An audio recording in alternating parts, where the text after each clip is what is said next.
Hello there, thanks for joining us today. Today we're going to be looking at how to size your vehicle for the appropriate size Landau bar from G-Burns. So today we have a vehicle behind me. What we're going to do is we're going to look at the back glass. We're going to measure from opposite corners, going across the window.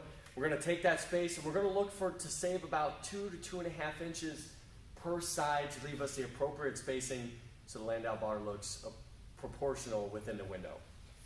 So on this vehicle here behind me, corner to corner, we have about 40 inches. So going off of our rule of thumb, we're going with 2.5. We're looking at a 35-inch space from corner to corner. So the bar that we have that will take up the most space, that will probably look the best, will be our 32-inch removable Landau bar. I have right here. We will look at that. And as you can see, one thing we also want to note here is the acorn nuts on the ends. We want to keep those above the radius, above the curvature. So you see here we have about the appropriate angle. It's about centered in there. And you can see we have the space pretty much that we're looking for on each end.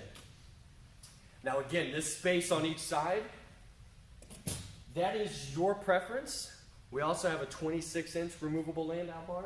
So again, I will center this in the window. And you can get an idea of where this will fit. And again, the preference is yours and how much space you want to leave on each side. Now, we will say that if you plan to put anything additional on the vehicle, any emblems, a nameplate, you want to make sure that you consider that when measuring for your Landau bar.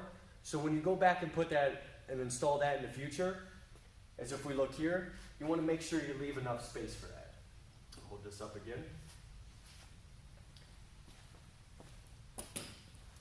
Thanks for joining us today. If you look in the video description below, you'll see a link to our website to view all of our products.